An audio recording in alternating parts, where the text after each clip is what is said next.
जय श्री राम दोस्तों, आप सभी का स्वागत है हमारे चैनल पर।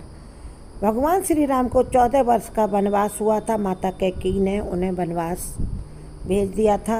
अर्धांगिनी होने के नाते माता सीता भी अपने पति श्री राम के साथ वनवास में जाने का निश्चय करती हैं। उनके साथ उनके छोटे भाई लक्ष्मण भी वनवास जाने का निश्चय करते हैं। इस तरह तीनों सन्यासियों को आवेश रखकर अपने राज्य से निकलकर वन की ओर चल पड़ते हैं, अयोध्या से निकल पड़ते हैं। उसके बाद श्रृंगवेरपुर तक तो उनके जो राजा दशरथ के हैं सारथी वो लेकर गए हैं रथ में इनको, क्योंकि राजा दशरथ ने कहा था गंगा तट तक इन्हें घुमाकर वापस ले आना। राजा दशरथ के सारथी हैं सुमंत, वह राम लक्ष्मण सीता को रथ में बैठाकर और श्रृंगवेरपुर तक ले जाते हैं। वहाँ जाकर राम बट वृक्ष के दूध से अपने बालों को ऋषियों मुनियों की तरह चिपकाते हैं। लक्ष्मण भी उनका अनुसरण करते हैं। उसके बाद तीनों नाव में बैठकर निषाद गुह के साथ नाव में बैठकर गंगा जी को पार करते हैं। सुमंत उनसे वापस लौटने के लिए कहते तो राम अनुनय विनय करके कहते हैं कि पिताजी को आप संभाल लेना, मैं पिता की आज्ञा का पालन करके ही 14 वर्ष पूरा समय काट कर ही वन से लौटूंगा, और पिता से कहना हम वन में सुखी हैं। सुमंत वहाँ से लौट आते हैं, राम आगे बढ़ते हैं। उसके बाद राम प्रयागराज होकर के पहुँचते हैं उनके भरद्वाज ऋषि के आश्रम में। वहाँ से राम पूछते कि कहाँ अपना आश्रम बनाए, तो भरद्वाज ऋषि ने चित्रकूट में आश्रम बनाने की सलाह देते हैं। चित्रकूट आश्रम में राम जी ने अपनी परम सुंदर 2 कुटियाँ लक्ष्मण ने बनाई हैं। वहाँ के वनवासियों ने मिलकर एक राम और सीता के लिए, एक लक्ष्मण के लिए। लेकिन लक्ष्मण तो कुटिया में कभी सोते ही नहीं थे। लक्ष्मण तो रात भर वीरासन लगाकर राम सीता की कुटिया पर बाहर पहरा देते थे, तो दिन में भी राम के सामने ही बैठे रहते थे। कहते हैं कि लक्ष्मण 14 वर्ष तक सोए नहीं थे। वहीं पास में ही अत्रि का आश्रम था, ऋषि अत्रि और अनसुईया का। वहाँ ही माता सीता को ऐसी दिव्य साड़ी मिली थी जिसका रहस्य हम आपको बताने जा रहे हैं। तो जब राम सीता लक्ष्मण चित्रकूट पहुँच गए तो चित्रकूट ही वो स्थान है जहाँ भरत राम से मिलने भी पहुँचे थे। चित्रकूट के पास ही ऋषि अत्रि का आश्रम था, और माता अनसुईया और ऋषि अत्रि से श्री राम लक्ष्मण और सीता मिलने गए थे। और माता अनसुईया ने सीता जी को वहाँ पतिव्रत धर्म का भी ज्ञान दिया था। सती अनसुईया को सतीत्व का सर्वोच्च पद प्राप्त था। वे भगवान दत्तात्रेय, चंद्रदेव और दुर्वासा ऋषि की माता थीं।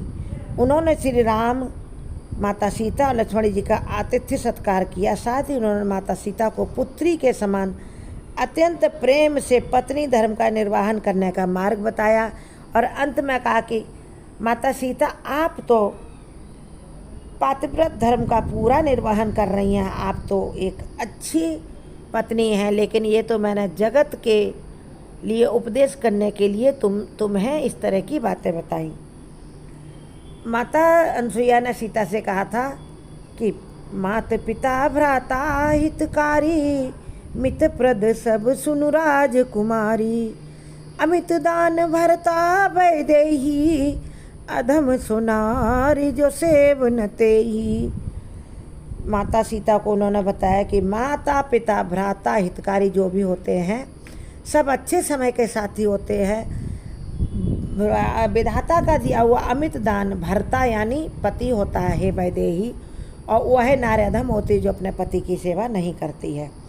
ऐसे उसके बाद माता सीता को अनसुईया ने एक दिव्य साड़ी भी भेंट स्वरूप दी, क्योंकि उन्होंने माता सीता को पुत्री के रूप में अपने गले से लगाया। फिर उन्होंने सोचा कि 14 वर्षों तक एक सुकुमारी सीता को वन में रहना है। इन्होंने अभी तक कोई काम नहीं किया। ये साधारण साड़ी जो पहने हुए हैं ये तो इनकी 14 वर्षों में फट भी जाएगी, और इनको इसे धुलना होगा तो ये क्या करेंगी। इस प्रकार ऐसा सोचकर महासती अनसुईया ने यह दिव्य साड़ी माता सीता को भेंट स्वरूप दी थी। कहते हैं कि माता अनसुईया को यह साड़ी अग्निदेव ने उनके तपोबल से, उनके सतीत्व से प्रसन्न होकर प्रदान की थी, जिसको न कभी मैला कुचैला होना था, ना कभी फटना था इसको, और इसका रंग ऐसा ही चमकदार बने रहना था।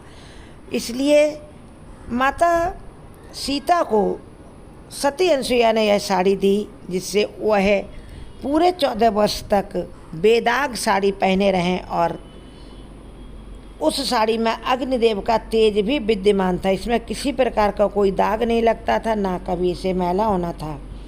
इसलिए जब माता सीता ऋषि अत्रि के आश्रम में आई, तब माता अनसुईया ने उन्हें इसी साड़ी को भेंट स्वरूप प्रदान किया था। ये है माता सीता की 14 वर्ष तक न फटने वाली, न मैली होने वाली साड़ी का रहस्य, क्योंकि यह अग्निदेव द्वारा सती अनसुईया को प्रदान की गई थी, जिसे सती अनसुईया ने आगे उसको अपनी भेंट को अपनी पुत्री स्वरूपी सीता को भेंट स्वरूप दे दिया।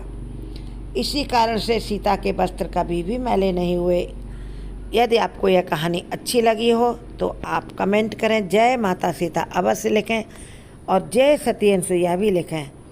माता सीता जो एक लक्ष्मी स्वरूपा हैं, उनकी कृपा हम सब पर बनी रहे लक्ष्मी रूप में, क्योंकि लक्ष्मी की ज़रूरत सभी को होती है। जय श्री राम, जय जय श्री राम।